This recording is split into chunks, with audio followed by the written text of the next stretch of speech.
ನೀವು ಕೂಡ ಇನ್ಸ್ಟಾಗ್ರಾಮ್ದಲ್ಲಿ daily ರೀಲ್ಸನ್ನು post ಮಾಡ್ತಾ ಇದ್ದೀರಾ? ವ್ಯೂಸ್ ಬರ್ತಾ ಇಲ್ವಾ? ಫಾಲೋವರ್ ಜಾಸ್ತಿ ಆಗ್ತಾ ಇಲ್ವಾ? ಲೈಕ್ಸ್ ಬರ್ತಾ ಇಲ್ವಾ? ಇನ್ಸ್ಟಾಗ್ರಾಮ್ ಅಲ್ಗೋರಿದಮ್ಗೆ ಬೈಯೋ ಬದಲು ಈ ವಿಡಿಯೋನ ಇವತ್ತೇ ನೋಡಿರಿ. ನನ್ನ ಹೆಸರು ಮಾಯಾಶ್ರೀ. ನನಗೆ ಇನ್ಸ್ಟಾಗ್ರಾಮ್ದಲ್ಲಿ 154K ಫಾಲೋವರ್ಸ್ ಇದ್ದಾರೆ. ಇವತ್ತಿನ ಈ ವಿಡಿಯೋದಲ್ಲಿ ನನ್ನ ಟಾಪ್ ಸೀಕ್ರೆಟ್ ಟಿಪ್ಸನ್ನು ನಿಮ್ಮೊಂದಿಗೆ ಶೇರ್ ಮಾಡುವಳಿದ್ದೇನೆ. ಇವತ್ತಿನ ಲಾಸ್ಟ್ ಟಿಪ್ ತುಂಬಾ ಇಂಪಾರ್ಟೆಂಟ್ ಆಗಿದೆ. ಸ್ಕಿಪ್ ಮಾಡದೆ ಕೊನೆ ತನಕ ಈ ವಿಡಿಯೋವನ್ನು ನೋಡಿರಿ. Tip number 1, no hook means no reach. ಸಿಂಪಲ್ಲಾಗಿ ಹೇಳಬೇಕಂದ್ರೆ ಇನ್ಸ್ಟಾಗ್ರಾಮ್ಗೆ ನಿಮ್ಮ ಇಂಟ್ರೋ ಬೇಕಾಗಿಲ್ಲ. ಇನ್ಸ್ಟಾಗ್ರಾಮ್ಗೆ ಬೇಕಾಗಿರುವುದು ಅಟೆನ್ಷನ್. ದ್ಯಾಟ್ ಮೀನ್ಸ್ ಇಲ್ಲಿ ನೋಡಿ, ನನ್ನ ಹೆಸರು ಮಾಯಾ. ಹೀಗೆ ಶುರು ಮಾಡೋದಕ್ಕಿಂತ ಇಂಪಾರ್ಟೆಂಟ್ ಆಗಿರುವ ನಿಮ್ಮ ರೀಲ್ಸ್ನಲ್ಲಿ ತುಂಬಾ ಇಂಟ್ರೆಸ್ಟಿಂಗ್ ಆಗಿರುವಂತಹ ಒಂದು ಕ್ಲಿಪ್ ಇರುತ್ತಲ್ವ, ಅದನ್ನು 3 ಸೆಕೆಂಡ್ಗೆ ಅಪ್ಲೈ ಮಾಡಿ.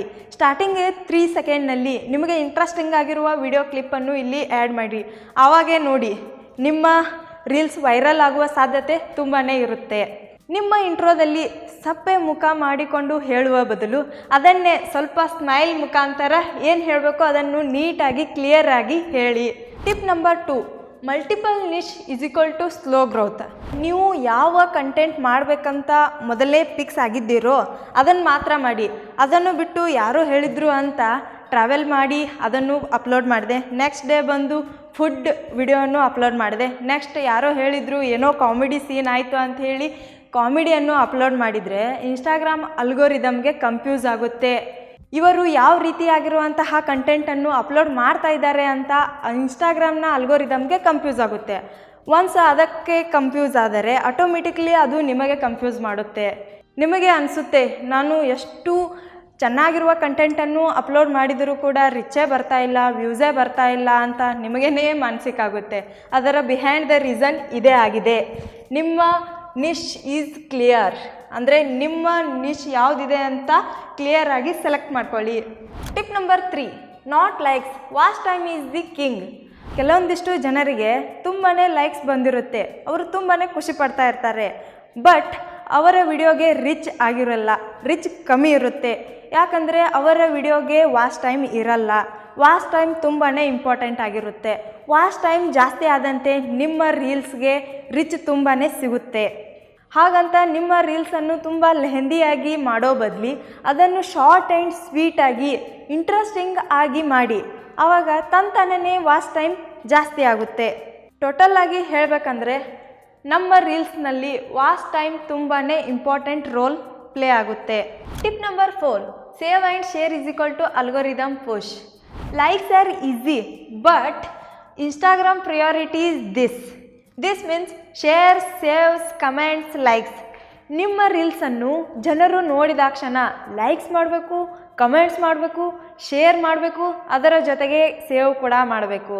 ಅದು ಹೇಗೆ ಅಂದರೆ, ಫಾರ್ ಎಕ್ಸಾಂಪಲ್ ನೀವು ಏನಾದರೂ ಒಂದು ಕಾಮಿಡಿ ಸೀನನ್ನು ಕ್ರಿಯೇಟ್ ಮಾಡಿದ್ದೀರಿ. ಅದರಲ್ಲಿ ನೀವು ಏನು ಹೇಳಬೇಕಂದ್ರೆ, ನಿಮ್ಮ ಗ್ರೂಪ್ನಲ್ಲಿ ಈ ರೀತಿಯಾಗಿರುವಂತಹ ವ್ಯಕ್ತಿ ಇದ್ದರೆ ಅವರಿಗೆ ಶೇರ್ ಮಾಡಿ ಅಂತ ಹೇಳಿಬಿಡಬೇಕು. ಸೊ ಅವಾಗ ಏನು ಮಾಡ್ತಾರೆ ಜನರು, ಅವರ ಫ್ರೆಂಡ್ಸ್ ಸರ್ಕಲ್ನಲ್ಲಿ ಆ ರೀತಿಯಾಗಿರುವಂತಹ ವ್ಯಕ್ತಿ ಇದ್ದೇ ಇರ್ತಾರೆ. ಸೊ ಅವಾಗ ಅವರು ಏನು ಮಾಡ್ತಾರೆ ಅಂದರೆ ಶೇರ್ ಮಾಡ್ತಾರೆ. ನೀವು ಗೋವಾಗೆ ಟ್ರಾವೆಲ್ಗೆ ಹೋಗಿದ್ದೀರಿ, ಸೊ ಆ ವಿಡಿಯೋಗೆ ನೀವು ಏನಪ್ಪ ಹೇಳಬೇಕಂದ್ರೆ, top places to visit Goa, don't miss this places in Goa. ಈ ರೀತಿಯಾಗಿರುವಂತಹ ವಿಡಿಯೋ ಟೈಟಲ್ನೊಂದಿಗೆ ನಿಮ್ಮ ರೀಲ್ಸನ್ನು ಸ್ಟಾರ್ಟ್ ಮಾಡಿರಿ. ಸೊ ಅವಾಗ ಏನಾಗುತ್ತೆ ಅಂದರೆ ಶೇರ್ ಕ್ವಾಂಟಿಟಿ ಕೂಡ ಜಾಸ್ತಿ ಆಗುತ್ತೆ, ಸೇವ್ ಕೂಡ ಮಾಡ್ಕೋತಾರೆ, ಜನರು ಕಮೆಂಟ್ ಕೂಡ ಮಾಡ್ತಾರೆ, ಜೊತೆಗೆ ಲೈಕ್ ಕೂಡ ಮಾಡುತ್ತಾರೆ. ಒಟ್ಟಾರೆಯಾಗಿ ಹೇಳಬೇಕಂದ್ರೆ ಎಂಗೇಜ್ಮೆಂಟ್ ಈಸ್ ಕಿಂಗ್.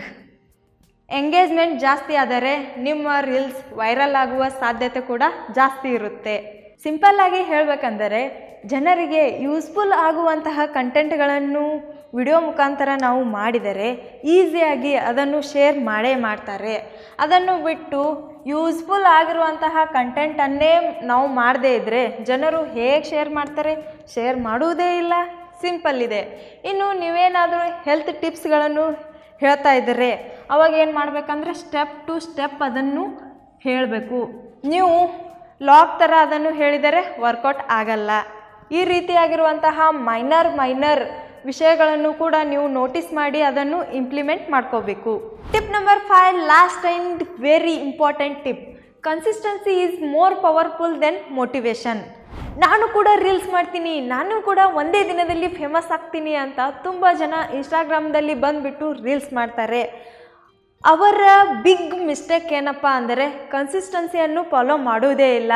ಒಂದು 4 ರೀಲ್ಸ್ಗಳನ್ನು ಅಪ್ಲೋಡ್ ಮಾಡಿ ರಿಚ್ಚೇ ಬರ್ತಾ ಇಲ್ಲ, ವ್ಯೂಸೇ ಬರ್ತಾ ಇಲ್ಲ, ಲೈಕ್ಸೇ ಬರ್ತಾ ಇಲ್ಲ ಅಂತ ಇನ್ಸ್ಟಾಗ್ರಾಮ್ಗೆ ಒಂದು 4 ಬೈಗುಳಗಳನ್ನು ಬೈದು ಅಲ್ಲಿಂದ ಟ್ವಿಟ್ ಮಾಡ್ತಾರೆ. ಹಾಗೆ ಮಾಡಬಾರ್ದು. ಮೋಟಿವೇಶನ್ ಹೇಗೆಂದರೆ ಅದೊಂಥರ ಬಬ್ಬಲ್ ಥರ. ನೀವು ಇವತ್ತು ರಾತ್ರಿ ಕುಡಿದ್ಬಿಟ್ಟು ಏನೇನು ಮಾತಾಡ್ತಿರೋ ಮಾರ್ನಿಂಗ್ವರೆಗೂ ಇಳದೇ ಬಿಟ್ಟಿರುತ್ತೆ. ನಾ ಹೀಗೆಲ್ಲ ಮಾತಾಡಿದ್ನ ಅನ್ನೋಂಗೆ ನೀವೇ ಮಾತಾಡ್ತೀರಿ. Motivation is the temporary but consistency is the permanent solution for that. So consistency always wins. ಇದು ನಿಜ ಇದೆ ಬಟ್ ಹ್ಯಾರ್ಶ್ ಆಗಿದೆ. ಸತ್ಯ ಸ್ವಲ್ಪ ಸಹಿಸಿಕೊಳ್ಳಲು ಕಷ್ಟನೇ ಆಗುತ್ತೆ. ನಿಮ್ಮ ಇನ್ಸ್ಟಾಗ್ರಾಮ್ ರೀಲ್ಸ್ಗೆ ವ್ಯೂಸ್ ಬರ್ತಾ ಇದೆಯೋ ಇಲ್ವೋ, ಯಾರು ನೋಡ್ತಾ ಇದ್ದಾರೆ ಇಲ್ವೋ ಅದು ಸೆಕೆಂಡರಿ. ನಿಮ್ಮ ಕೆಲಸ ಏನಪ್ಪ ಅಂದರೆ ನೀವು ಡೈಲಿ ಬಂದು ಇನ್ಸ್ಟಾಗ್ರಾಮ್ದಲ್ಲಿ ಒಂದು ರೀಲನ್ನು ಅಪ್ಲೋಡ್ ಮಾಡಲೇಬೇಕು.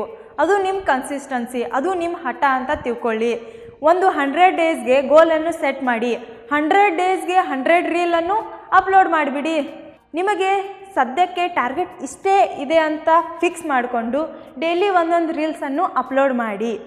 100 ಡೇಸ್ಗೆ 100 ರೀಲ್ಸನ್ನು ನೀವು ಅಪ್ಲೋಡ್ ಮಾಡಿದರೆ ಇನ್ಸ್ಟಾಗ್ರಾಮ್ ಅಲ್ಗೋರಿದಮ್ಗೆ ಗೊತ್ತಾಗುತ್ತೆ.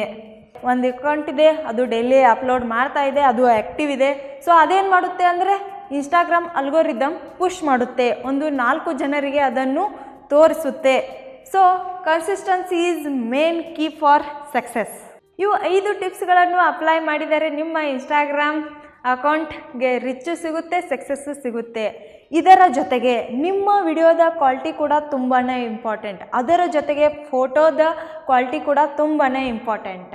ಒಂದು ವೇಳೆ ನೀವು ಕೂಡ smartphone film making, smartphone photography, ಅದರ ಜೊತೆಗೆ ಸ್ಮಾರ್ಟ್ಫೋನ್ ಎಡಿಟಿಂಗನ್ನು ಕಲಿಯೋರಿದ್ದರೆ roaringfilmschool.comಗೆ ವಿಸಿಟ್ ಮಾಡಿ ಮತ್ತು ಕಲಿಯಿರಿ. ಈ ವಿಡಿಯೋದಲ್ಲಿ ಇಷ್ಟ ಇತ್ತು. ಈ ವಿಡಿಯೋದಲ್ಲಿ ನಿಮಗೇನಾದರೂ ಡೌಟ್ಸ್ ಇದ್ದರೆ ಕಮೆಂಟ್ ಬಾಕ್ಸ್ನಲ್ಲಿ ಕೇಳಿ, ಅದಕ್ಕೆ ನಾನು ಉತ್ತರವನ್ನು ನೀಡ್ತೀನಿ. ಧನ್ಯವಾದಗಳು.